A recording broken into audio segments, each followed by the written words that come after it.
I've never followed Jerry Springer before. You followed Kathy McCormick. Oh, I followed Kathy McCormick, sorry. I've never heard him talk about, I got to hear some of his speech. It really was great, wasn't it? It really was. Right. I've never heard him talk about anything. I've never heard him speak about something besides cousins that wanted to get married. I didn't know. But I thought it was great. I thought it was great.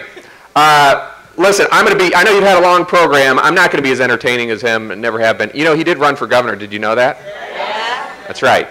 1982. But look, I agree exactly with what Kathy said. This election that we have coming up in 39 days, who's counting? I'm counting. 39 days. It's really not just about me or the other statewide candidates that I know that you've heard from. It's about, is this going to be a state where people have a right to be in a union? Your union is, look, this is not an exaggeration, folks. This union is on the chopping block. You have a target on you. And if anybody thinks that Senate Bill 5 was the end of the story, look, we've got to give the other side a little bit of credit. They're very determined. They have a whole lot of money, and they're willing to spend it to take your rights away. And 2011 and Senate Bill 5 was not a fluke. It's part of a national strategy to take away workers' rights. And they have more money, but we have more people. And we have the truth and justice on our side. Look, the difference between these two parties and these two candidates, myself and John Kasich, we haven't had an election in this state that I can think of where the difference is just that clear and that extreme. Let me just mention a couple of the issues. But first, I will start out talking about workers' rights. I mean, we're for workers' rights and they're against workers' rights, and it's that clear. You know, I had the privilege yesterday, there's a teacher strike going on right now in Reynoldsburg. I bet some of you know about it, not too far from here. I had the privilege yesterday of going out there and walking the picket line with them. All right, now, just try to imagine. Can you imagine John Kasich walking a picket line? Never. Wouldn't it be great to have a governor that when workers were standing up for the rights and had to take to the streets, that you had a governor that actually marched with them and stood with them? Can you imagine that? What a great state that would be. But it's all the things. It's not just Senate Bill 5, which I think they're going to try again. It's all the privatization that they're pushing. All the privatization that they're pushing at every different level, whether it's in our prisons or anything. And every time they privatize something, guess what? It turns out to be a disaster. So they go into the prison system and they start privatizing it, and the workers in the prison system say, if you keep privatizing things and cutting staffing, people are going to escape if you don't start actually investing in your public workers. They ignored them, and guess what happened? More prison escapes, including convicted murderers, than we've ever had before in the state in years. Then they privatized the food service in the prison system, and guess what happens? Maggots. Not as a side dish. I hate to ruin people's appetite.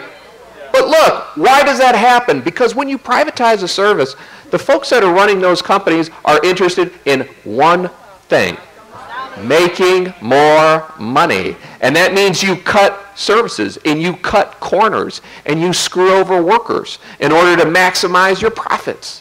That's the way it's always been. So it's not just about supporting the right to organize, which I'm for 100%. It's not just about opposing things like Senate Bill 5 or right to work, that if they ever try to pull that when I'm governor, we're going to veto it and fight against it in every community in this state.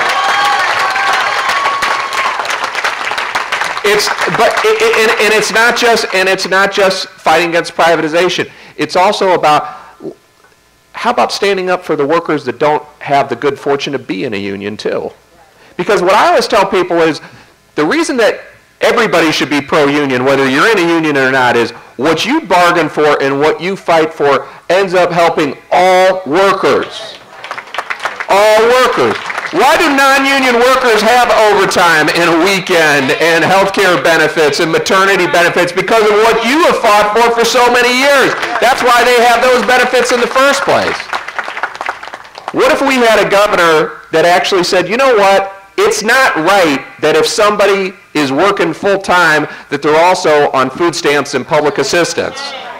One thing that I cannot stand is when I hear Republicans talking about how it's outrageous that so many people are on food stamps. Well, why don't you start paying them a damn decent wage?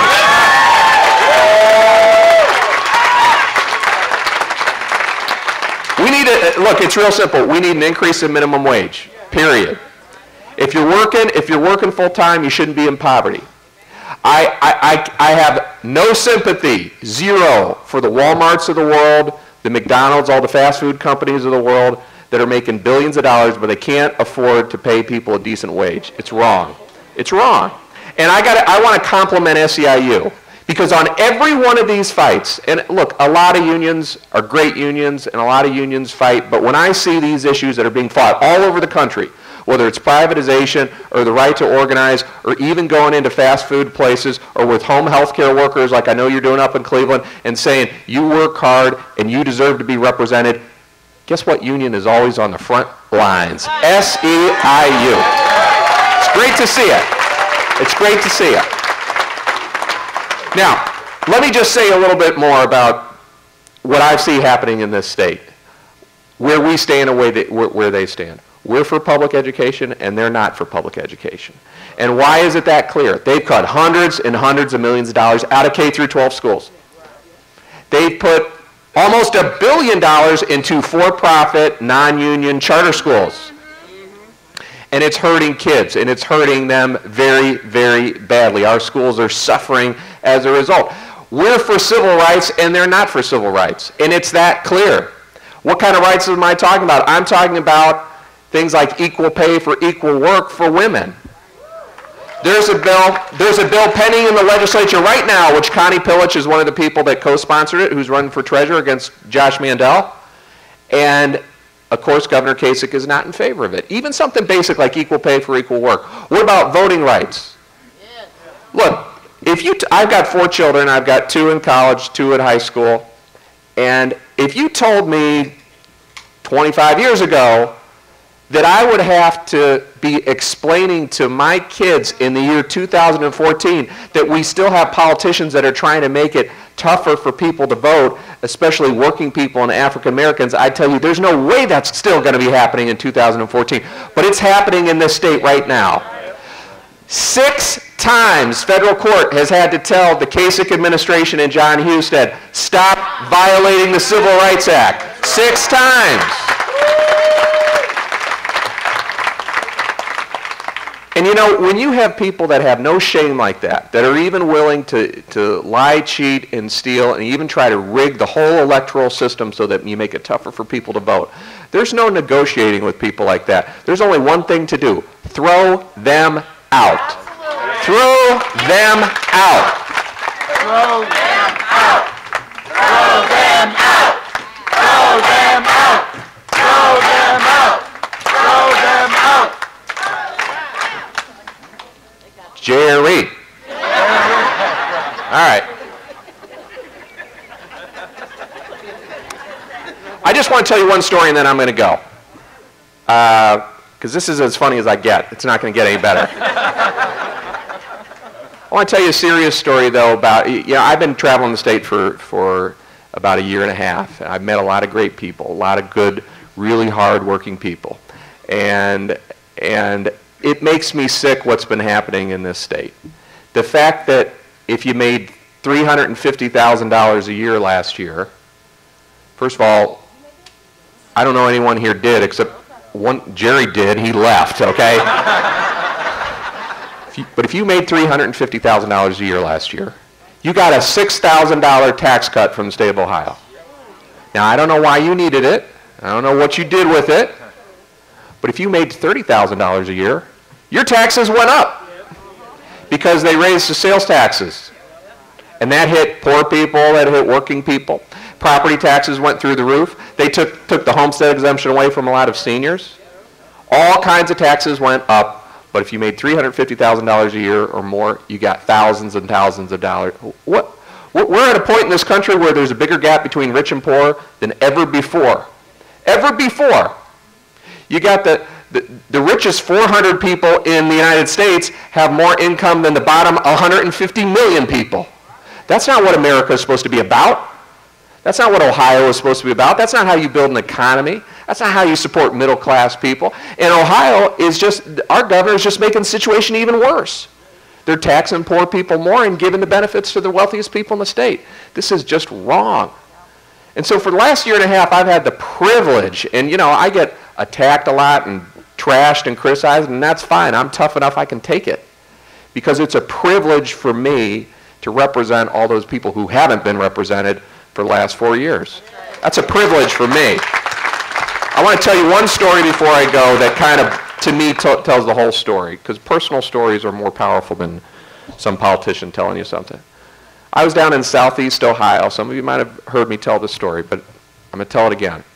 I was down in southeast Ohio. I was in a little town called Hannibal, Ohio. There's a plant down there called Ormet, O-R-M-E-T. Some of you know about the situation. 1,000 workers worked there. They were represented by the United Steelworkers. And it was 13 months ago that they were all laid off, every single one of them, all laid off, and the plant ended up ceasing operations.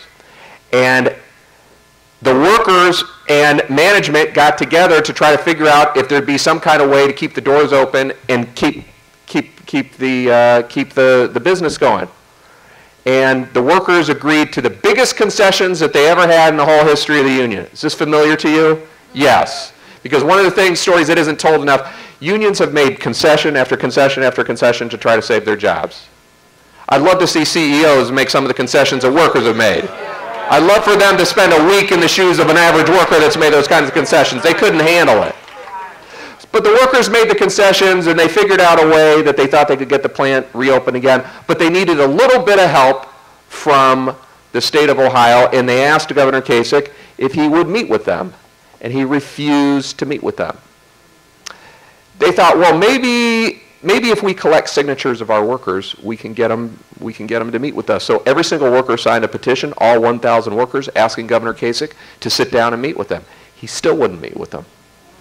Then they thought, well, maybe if we got mine plus 9, so one worker plus 9 people will get 10,000 signatures, and now that will definitely get his attention. So they collected 10,000 signatures.